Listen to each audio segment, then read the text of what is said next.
Alors bonjour Monsieur Pénac. Bonjour. On vous reçoit pour Monaco Hebdo en interview. Alors première question, vous vous présentez comme un ancien cancre qui a réussi et qui a peut-être dû apprendre à mentir pour réussir et pour apprendre à écrire. Alors je me demandais, est-ce qu'il est nécessaire de mentir pour savoir écrire? Vous voulez dire d'imaginer? Éventuellement. Si vous moralisez l'imagination, on peut appeler ça le mensonge. Si vous ne la moralisez pas, elle est évidemment le carburant même du roman.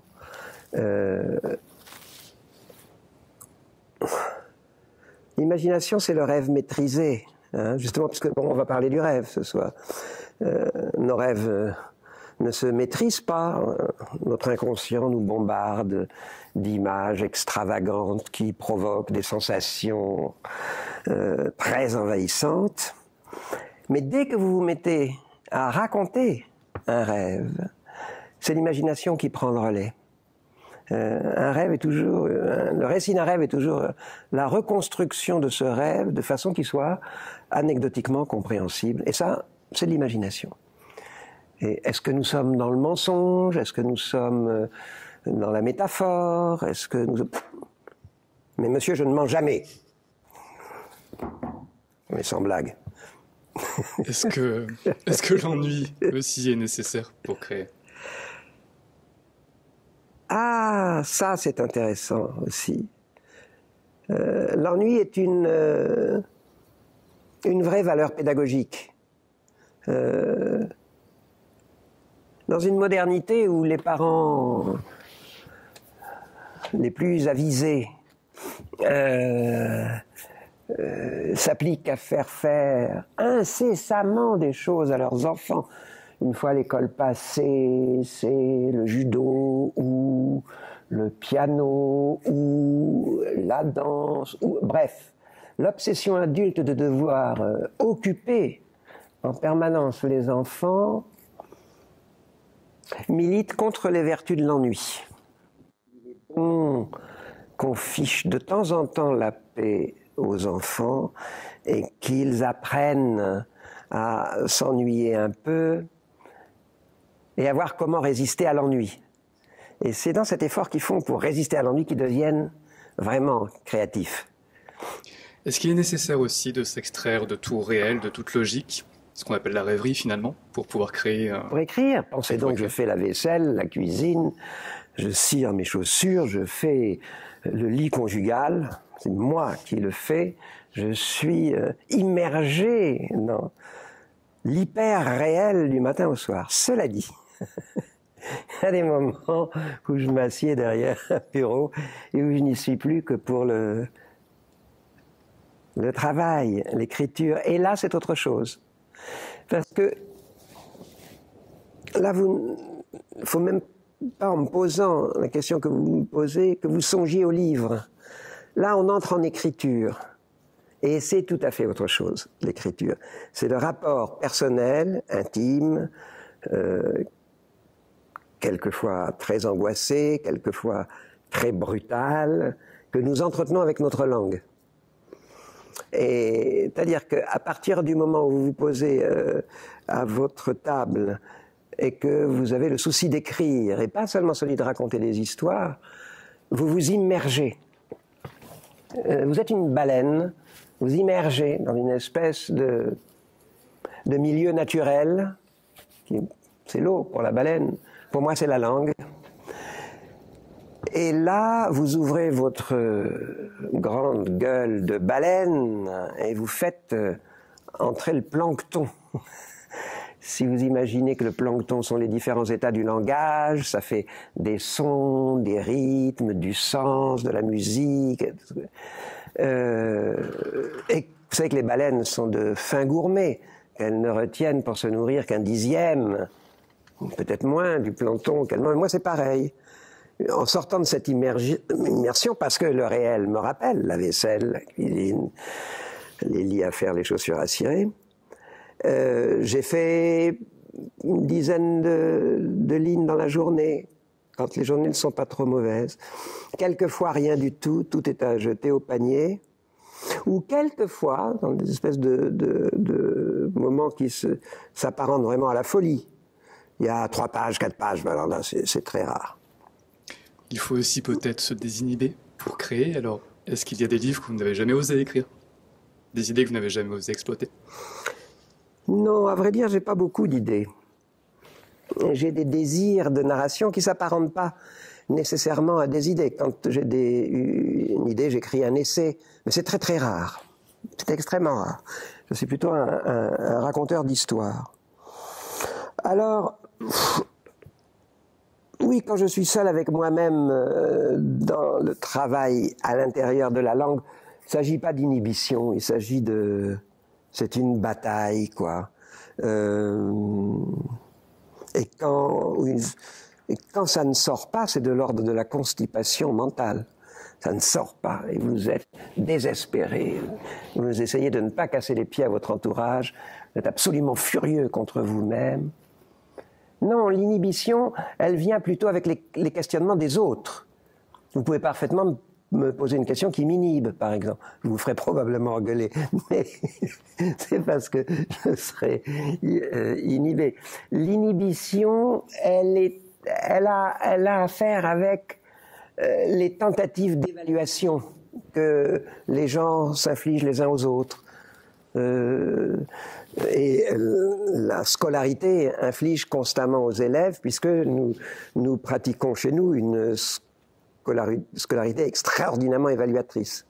Ce qui n'est pas le cas dans d'autres pays, ce qui n'est pas nécessairement le cas aux États-Unis, ce qui n'est pas non plus le cas dans les pays du Grand Nord. Et là, oui, là j'ai connu, dès qu'on passe sur le mode examen, je commence à être inhibé. Et pour ne pas l'être absolument, il m'arrive de réagir violemment. Vous direz que vous écrivez pour qui? Pour vous ou pour les autres? Là aussi, c'est une question. On écrit nécessairement pour être lu, mais par quel lecteur?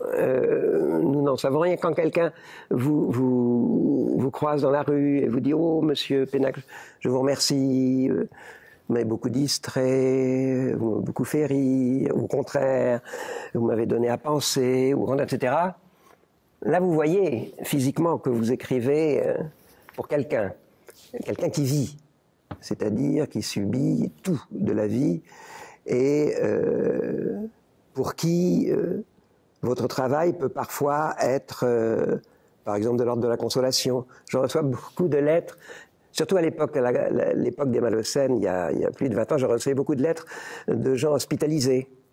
Il y avait des cancers à l'hôpital et qui vous disent à ce moment-là, j'ai passé une journée ou 2 journées à penser tout à fait à autre chose, merci, etc. Alors oui, là vous savez que quelqu'un vous lit. Mais encore une fois, quand vous êtes dans cette immersion linguistique, quand vous êtes plongé dans votre langue, même si finalement quelqu'un vous lira, supposez que vous soyez édité, là vous n'écrivez, c'est même abusif de dire que vous écrivez pour vous-même, vous écrivez pour mettre la langue en forme, je ne sais pas comment dire, ça s'apparente à de la sculpture, et on ne sait jamais, surtout si vous représentez la chose physiquement. Moi, les 3/4 du temps, j'écris dans le Vercors, où ma femme a construit une petite cabane en bois sous mes colibés. Je me moquais beaucoup de cette cabane. Je l'appelais le château d'eau avant qu'elle ait un toit. C'est une toute petite cabane. Et puis finalement, je lui ai fauché sa cabane et c'est mon bureau, à la montagne. Et il n'y a absolument personne autour de ce bureau. C'est-à-dire que là, l'écriture est vraiment... elle devient un acte et physiquement un acte de solitude absolue. Surtout quand nous sommes tous les deux. La maison est 3/4 du temps remplie d'amis, d'enfants, etc. Mais dans cette cabane, il n'y a plus que la langue et moi. Et là, ça, c'est une belle solitude. Et l'émerveillement, C'est une situation comme celle de ce soir, où vous vous trouvez devant des salles où quantité de gens vous ont lu. Et qu'est-ce qui s'est passé entre ce petit moment, ces longs moments de solitude dans la cabane, et la présence des gens qui vous ont lu, qui généralement ne vous en veulent pas? Il s'est passé des tas de choses. D'abord l'industrie de l'édition, la distribution, etc. Ensuite, la vie affective, qui font que ces gens se sont, parce qu'ils s'aimaient bien, parce qu'ils voulaient faire plaisir à l'autre, se sont passés les bouquins. Le véritable vecteur en littérature, c'est l'amitié, l'amour, le rapport entre les parents et les enfants, la séduction quelquefois, beaucoup plus que la critique littéraire ou, excusez-moi, la télévision ou les journaux. C'est la vie des livres dans le chemin qu'ils font dans la société est une vie affective. C'est ça qui nous fait lire. Il vous est nécessaire de lire pour écrire? Pardon? Il vous est nécessaire de lire pour écrire? Oui, l'écriture ne me prive pas de lecture. D'autant plus que, quand il m'arrive de lire quelqu'un que j'admire infiniment, autrement dit, beaucoup plus intéressant que moi, il y a des tas de gens pour qui ça fait tomber la plume des mains, quoi. On se dit non, franchement, non, quoi, non. Je viens de lire Madame Bovary, je ne peux pas écrire, me permettre d'écrire une ligne après avoir lu Madame Bovary ou Tolstoï ou Julien Gracq ou Gabriel Garcia Marquez ou etc. Et là, vous en avez des milliers. Et chez moi, ça enclenche de l'admiration, un phénomène d'admiration. Et cette admiration me dope, me donne plutôt envie de m'écrire. Elle ne m'inhibe pas parce que ce n'est pas une admiration qui m'a été imposée par un diktat scolaire. Ou, vous savez, les tout petits, dès qu'ils sont contraints à comprendre le texte, vous avez des gens qui leur disent « Alors, qu'est-ce qu'elle a fait, la fée ? Tu as compris ce qu'elle a fait, la fée ?» C'est là que commencent les inhibitions, les rétractations, la peur de ne pas comprendre, le marasme de ne pas savoir lire. Tout ça est... Non, moi, j'ai très vite rompu avec ce système de transmission des lettres, c'est-à-dire avec l'éducation nationale, pour passer à l'admiration, laquelle ne transite pas nécessairement par de la compréhension.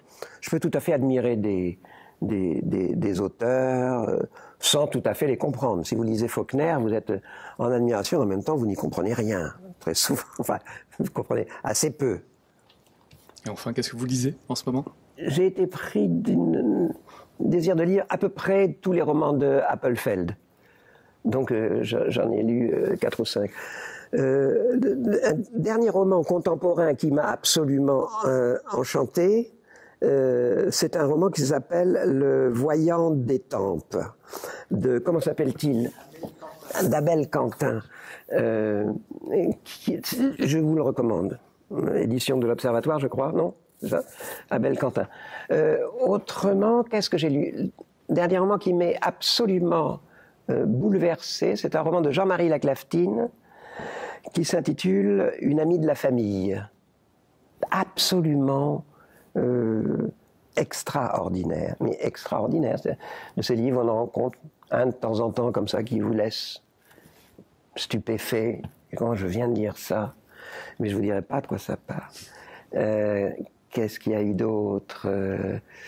Alors je les offre à évidemment, à mes amis, à mes enfants. Vincent, qu'est-ce qu'il y a eu d'autre?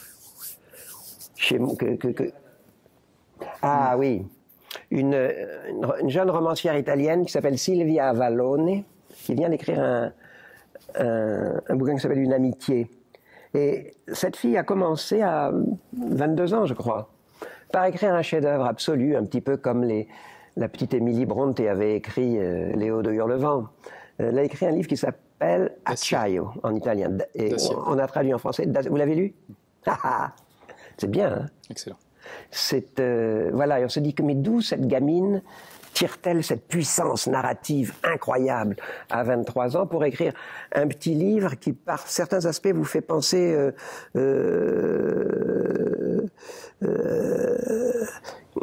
à Vie et Destin de Grossman, par exemple. C'est bizarre, c'est un livre, entre autres, sur la disparition de la métallurgie italienne, et elle décrit à un moment donné la destruction d'une usine. Et cette destruction d'une usine fait penser à la bataille de Stalingrad décrite par Vassili Grossman. Malheureusement, le nombre de merveilles en littérature est un nombre fini, mais quand même il y en a beaucoup, quoi. Il y en a beaucoup.